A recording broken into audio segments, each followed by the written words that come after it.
Oscar Bevis for the Stomping Ground, powered by Wow Hydrate and available on the zone. Hello, Mr. Adam Smith. I know you're going 100 plus miles an hour on the motorway with the boy Andy in the whip at the moment. Yeah, there he is.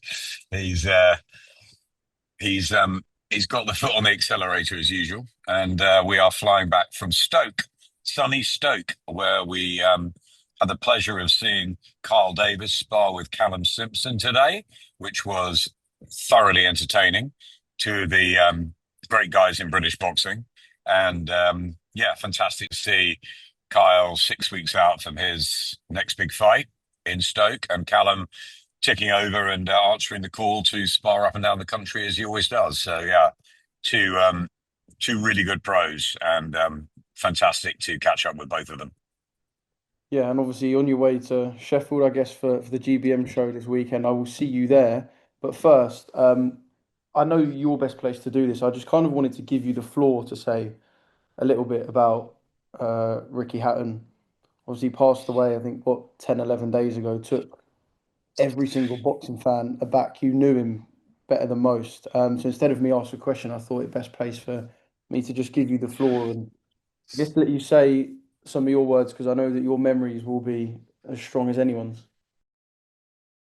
Yeah, thanks, Oscar. I was really close to Ricky, particularly in the early days of Sky throughout his entire career.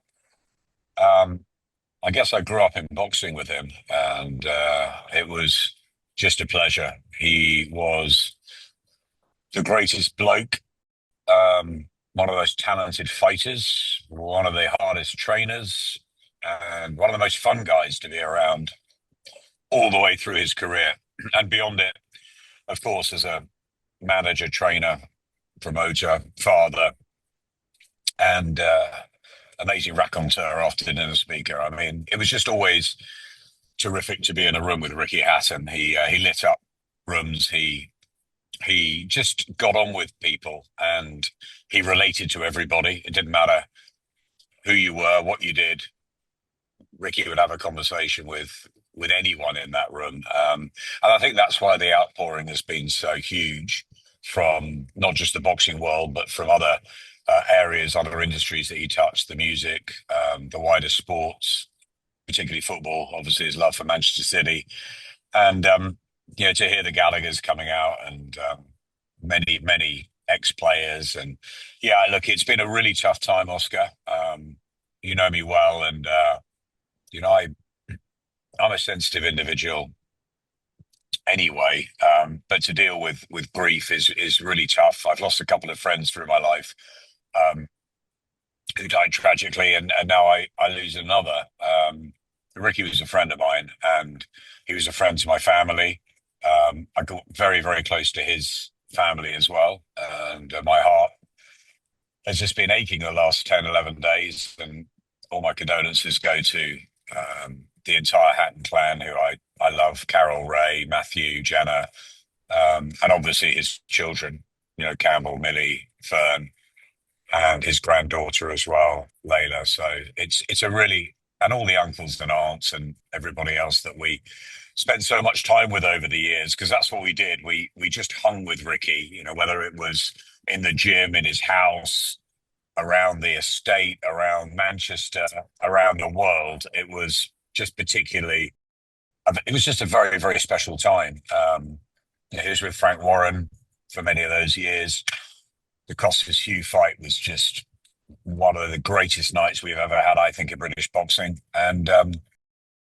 And yeah, I had the honour of him being at my wedding the week after. To the day, the week after the Saturday, which was just walking down the aisle and seeing Ricky there smiling was just, yeah, something I'll never forget. And yeah, it's been really tough. Tears, memories. Mark Robinson sent me some really lovely photos the other day, and yeah, one of them's on my phone, as my screensaver at the moment. It's tough. It's really tough. But Ricky wouldn't want us all sitting around and moping. He wasn't like that. He loved the fun of life. He took boxing very seriously as a career, but he just didn't take life seriously. He just he just really enjoyed it. He was 24/7. He was so much fun to be around, and yeah, there's so many memories. I've been spending time with some of the old Sky team, and especially David Kane, who was my cameraman. That we just travelled everywhere with Ricky.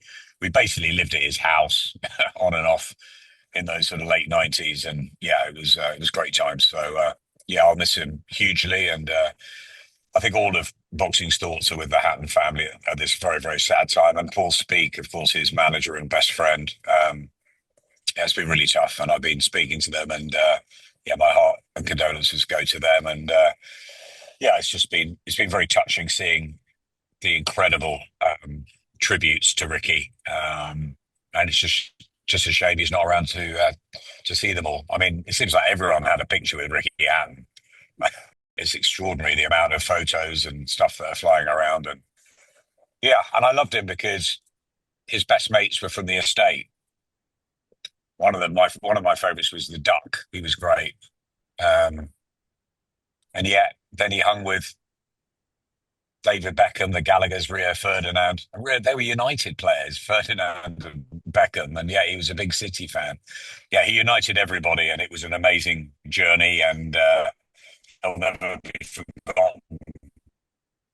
Yeah, Adam, thanks for sharing some of those stories. I knew you were best placed to do it, and got a bit of a lump in my throat, but rest in peace to the hitman. Right, let's talk this weekend. GBM, Tyson Gallagher versus Ellie Hellawell, Wales against Ireland with Ben Crocker versus Sean McComb. Still delivering some real entertaining fights as they have been doing now for the last 2 years. Yeah, GBM's been an incredible story. Izzy Asif and Mitch Costello and the team and Alex Maver, and it's been brilliant. And Andy and I have got involved, and we love it. It's the production, as you know, is terrific. On the zone, Saturday nights, GBM nights is special. There's something in the air. There's a magic about them. And I think Izzy's a great promoter, a great talker. Mitch is a fantastic sort of right hand man who does so much work behind the scenes. And yeah, they're great cards, and that's what it's about. It's about fans getting value, and we've got that again, as you say. Ben Crocker and Sean McComb. It's a terrific top of the bill. Ben undefeated, had that draw with Tiernan Bradley. Yeah, the Welshman against the Irishman. I really rate Sean McComb. I thought he was very unlucky not to beat Arnold Barboza Jr. and he could have become a world champion, and maybe he will. And this is a fight that's a real test for him, and we'll see what McComb's got because Ben Crocker is very lively, and any fighter that's undefeated is always hungry and dangerous, and he showed that against Tin and Bradley. And Bradley's a good fighter, so yeah, it's a really good top of the bill. Another sort of classic 50-50, and then a brilliant women's fight as well. British and Commonwealth super bantamweight titles. Tyson Gallagher back after a difficult year. Really good to see her return. Part of course, the Tony Pearl and Daniel Dubois stable with Don Charles when she was around the Dubois Usyk fight a lot, and she was just desperate to get back in the ring, and I'm really glad she is. But she's got a difficult test against Ellie Hallowell, and she's done well against Tori Ellis Willits and Stevie Levy. But Ellie's a good fighter, and she looked, I thought, excellent on the big Doncaster show earlier in the year against Stevie, who really came into that full of confidence. And I think Ellie is a really worthy challenger, and I think that's another very, very close fight. It's a good fight. Yeah, Tyson's got the experience. She's got the seasoning, and of course, starts as favourite. But Hallowell's unbeaten and could spring an upset. We don't know, and that's why we're all there. So, two really good fights that could go either way. Gradis Krause, I think, is one of the best prospects in the world. He's on. I also think Ed Hardy is one of Britain's best young hopes, the farm boy, who's just great. And yeah, Sonny Edwards always jokes that I've got a bromance going on with Ed, and it's probably true. The Marwell Grange farm and all of that. He's just a fabulous young man, and he's great. And it's terrific to have a farmer in boxing, a fourth generation farmer as well, and a very successful one. But it's great that he's dedicated himself to this.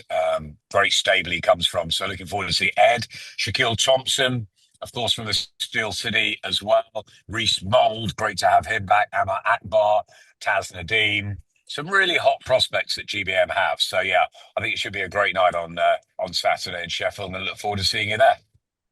Yeah, can't wait. And I love the kind of new Cannon Arena. It's got that real close feel and you can generate a serious atmosphere in there. Right, I want to talk about Eubank Ben. I was watching from afar because I was on holiday. I just want to get your thoughts on what Robert Smith and his team might have been thinking during the outburst that had some pretty outlandish claims from Chris. He's paid them quite a bit over the course of his career. There's obviously a grudge there. What do you think Robert Smith was thinking whilst this was all going on? I'm sure he was disappointed, and I think he's come out, or the board have come out and said so. Yeah, it's a difficult one, isn't it? Chris loves to manipulate and work media events and build ups to his advantage. He's clever. He's an excellent communicator, and he knows how to rub people up the wrong way. Of course, and the battle that he's had with Eddie for a while on the mics has been a fascinating one, of course. And yeah, look, that's one for the board to take up with Chris if they want to. That's their jurisdiction and territory. But from my point of view, an ambulance uh, has got to go to hospital as quickly as possible, right? After if a fighter is in a needs medical attention afterwards, he's treated straight away, right? I found myself fighting bladder cancer, and the NHS were unbelievable, right? They had me straight in. And then I look at Spencer Oliver as a fighter when we spent the night in the London Neurological Hospital, and the ambulance was there immediately, and he was on the table within, I don't know, 45 minutes, within the golden hour. That was a brain operation. And of course, I think for Chris and for Conor, it was more exhaustion and checking them over and that sort of thing. I think afterwards, although I'm not a doctor, so and I wasn't there backstage, so I don't know. But I know they spent time in hospital, the pair of them. I saw Conor actually afterwards, and I know he went later to hospital. But Chris went straight away, and the ambulance needs to get there as fast as possible.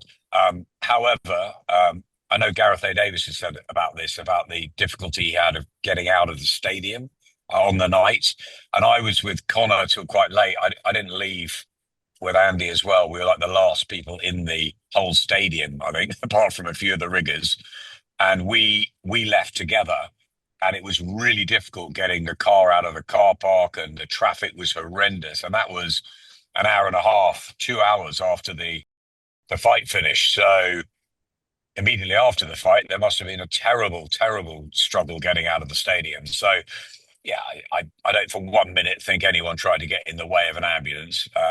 I just think it was one of those things that maybe there was a bottleneck of traffic and they just couldn't get through. I don't know. But thankfully he was okay. And the only thing that matters is the health and safety of the fighters. So yeah, the board are going to obviously look into that one. But yeah, I'd have thought you'd have been disappointed. I mean, I'm playing, I don't think devil's advocate's the right word, but I'm just putting the scenario out there. Could Chris push the board to the point where they revoke his license? Is that something that could be a possibility? Because, this isn't the first time, this isn't the 10th time. um, Look, sometimes it's sticks and stones, isn't it? Sometimes it's words that are different to actions. I think occasionally you've got to look at what's sort of beyond, and Chris likes to wind up, likes to make statements, likes to, and it's an attack at Eddie more than anything. That's who he's trying to get at. Um, Eddie's trying to make a tribute to Ricky Hatton, and well, you know how I've spoken about Ricky. I don't think for 1 minute Chris Eubank Jr. doesn't feel the sadness and the respect for Ricky Hatton that we all do. I guess he probably sees it all as part of the entertainment. Maybe he read it wrong last week. I was, to be honest, I was really cut up about Ricky's passing, and it was on the Wednesday, and I turned up to the press conference. I didn't even stay for it. I did a couple of interviews and left. So I don't. I've only seen highlights of what happened. I wasn't actually there in person. Like I know you're on holiday, so I'm probably not best placed to answer that. But what I saw, I think that went too far at times, or maybe he thought he didn't. But looking back at it, would he lose his license? No, I don't think so. I think that it's a huge fight. And Chris and Conor will happen. The rematch will happen on November the 15th, live on DAZN. It's going to be a fabulous night. It was a great first fight.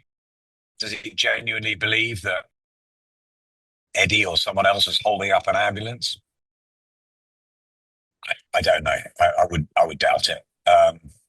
So yeah, I think sometimes you have to look a little bit deeper into the situation. But as it came out, yeah, I'm sure the board will look at talking to him again and dealing with him in the way that they can. But I don't think they'll revoke his license. I think it's too big a fight, and unless something else, and what we've had the egg, we've had missing weight, we've had all sorts words, people called scumbags.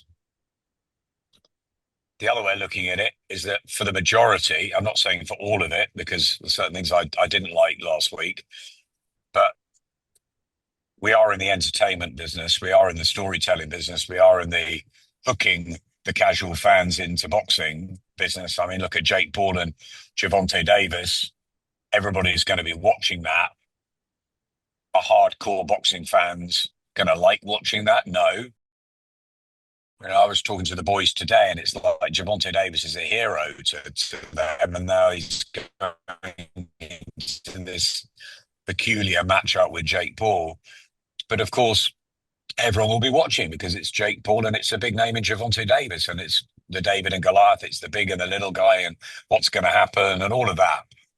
So it is. It's entertainment, and people will watch. But I think Eubank and Benn bared their souls in the ring last time. I think for all the talk and all the hoopla and all the some would say nonsense, the circus stuff in the build-up, which I enjoyed, but then not everyone does.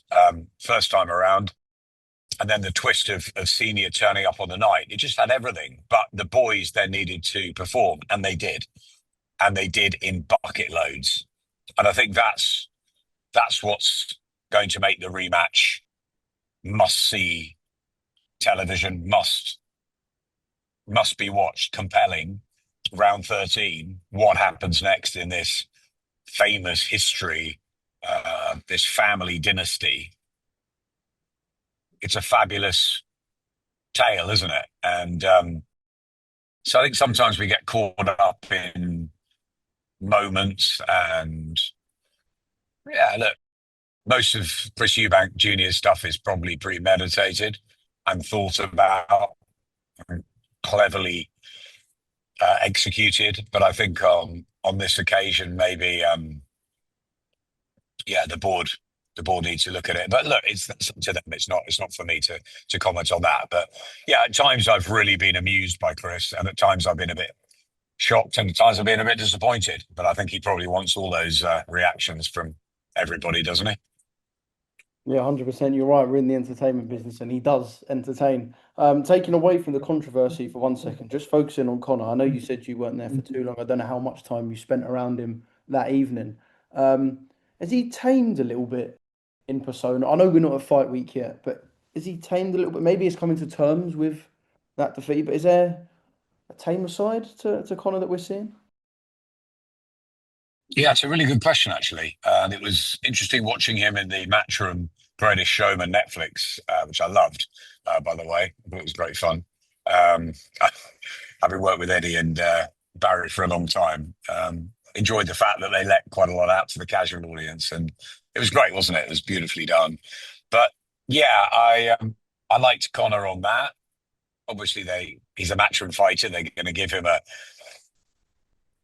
and they gave him a big part to play. I've always liked Conor, Ben. He's heart on your sleeve type guy. He's very emotional and he's very infectious to be around. And he's a very good communicator, actually, just like Chris Eubank Jr. is, but in a different way. They are chalk and cheese. They are their father's sons. Nigel, Conor, Chris and Chris. Yeah, slightly different in style, slightly different in levels. Maybe their dads were better fighters, but they're similar. There's a lot of characteristics. The apples don't fall too far. And I think Conor probably has mellowed slightly. I think he went through a huge ordeal out of the ring. You can see a lot of that in the Netflix doco. You think about that. He had a very, very rough time in his life. And anyone that's, you know, contemplating some really bad things and bad thoughts, they need support. And so I think he was really pleased to get back in the ring and to do himself justice in the ring by fighting very hard for 12 rounds. But that defeat hurt him, and he's probably mellowed a little bit. You know, he's a dad. He's matured, and I think also he probably thinks Chris is pretty funny at times, even though he says we'll never be mates. He's not on the Christmas card list. You could see even in their sort of off camera, you know, could they be friends? We'll look at Froch Never, and Groves. They hate. never. I can't I see don't it. I know. don't see it as a Froch and Groves. I just can't. They're such different characters. Whereas I They feel are like Froch different, and Groves had a but bit Carl, of. no, Carl and George are totally different personalities. I promise you. I spent a lot of time with both. They are chalk and cheese, and yet they found a way because of the fact they bared their souls in that ring. They found a way. Barrera and Morales were sworn enemies. I don't believe that Eubank and Benn won't one day be reveling in this, just like their dads. They may never be good mates. They may never hang around together, but they will have huge respect, and I think that they'll tell their stories in years to come. So yeah, look, I think Conor probably isn't as angry, but that's maybe a good thing because he's learned that he can do the distance with a really good fighter in Chris Eubank Jr., a guy who's naturally bigger, and okay, he didn't win the fight, but thought he came on from it. And I think him and Tony will have sat down and think they can win it this time, whether they can or not. Eubank starts favourite, definitely. He won it down the stretch last time. He'll argue he's the better fighter. And he proved that he was a little bit better on the night. But Conor Benn had his moments. And I think he'll have his moments again. But maybe it will be a slightly more sensible, cautious, tactical Conor Benn this time until he gets caught Until the bell goes. and until something happens in those early rounds and he becomes Conor Benn again. And just like his father, he can't help himself. But that's what we love about him. So, no, it's going to be must watch television. Absolutely. Final one, Adam, and I know this is kind of a bit more on a serious note. Ben Shalom was there. Um, there was an article that come out that claimed that John Wish, who I know you would have worked with at Sky, was Mhm. undermining efforts to renew the deal between Sky and Box. So look, I'm not sitting here asking for character references, but it just seems like a real messy turnout. I just want to know what your thoughts were when you saw that article released. Yeah, sadness, really. I worked with Ben for his first year at Sky very, very closely, um, like I did with Frank, like I did with Eddie, and enjoyed my time with him. We signed a lot of good fighters, or Boxer signed them to be shown on Sky. We got, well, they had Adam Azim and Caroline Dubois pretty quickly. We managed to get Fraser Clark and the fabulous duo of Lauren Price and Karis Artingstall. We also got Ben Whittaker, which was a big one from Matchroom, who Matchroom wanted him, and we got him on Skype. So I really enjoyed working with Ben in that first time. We had some really good fight nights, the Brooke Khan and Eubank, Liam Williams especially. And John Wish was, you know, right by his side. John, one of the nicest, if not the nicest guys in boxing. That's traditionally what he's been, really, all his years at Matchroom. Keeps himself in the background. Always found him intelligent, boxing through and through. Lovely guy. and I've enjoyed working with Benn. So disappointing to see that. Obviously, I'm not at Sky anymore, so I wasn't around for the last couple of years, really, of the Sky and Benn deal. Obviously, it wasn't renewed, or it finished, and he's gone to the BBC. So Boxer have got a great platform. They've got some great fighters. I was just with Callum Simpson today. He's out before Christmas, and while I'm now working and how boxing works, I'm back with Eddie and Frank on DAZN. I'm really enjoying it because I've always liked working with them. I'm also close to Ben, and I enjoy the fact that he has put on good shows and will continue to do so on the BBC. Now, I don't know about the what happened with John Wischusen, but it's sad to see, and I hope that this can be resolved amicably and properly, and Sky continuing boxing has to be the case year in, year out of keeping boxing going and taking the pay-per-view model to new levels and building stars like Ricky Hatton, like we started the chat, Oscar, talking about Ricky. Ricky is the product of Sky and, well, Frank Warren, Sports Network at the time, but definitely Frank guided him to Costas Hugh and all that success. But Sky built him alongside as a broadcaster. And I think we had Naz from, I don't know, 15, 16 fights in, Joe from a few fights in. Ricky was homemade, so to speak. And Sky have to stay in boxing. So I hope that whoever they've got, whatever they're doing, we're going to have Sky in boxing in a big way. We've got BBC back after a long time out. Boxer have got some great fighters. Frank and Eddie have got huge amounts of great fighters on DAZN, week in and week out, the home of boxing. Channel 5 have got the Wasserman contract and Calais Nissa, and also Misfits, as well as great nights like you were at recently with Conor in Dublin. And yeah, it's fantastic for boxing. But yeah, my thoughts when I saw that, I was surprised and saddened, and I just hope it can all be sorted as amicably as possible because I like working with both Ben and John.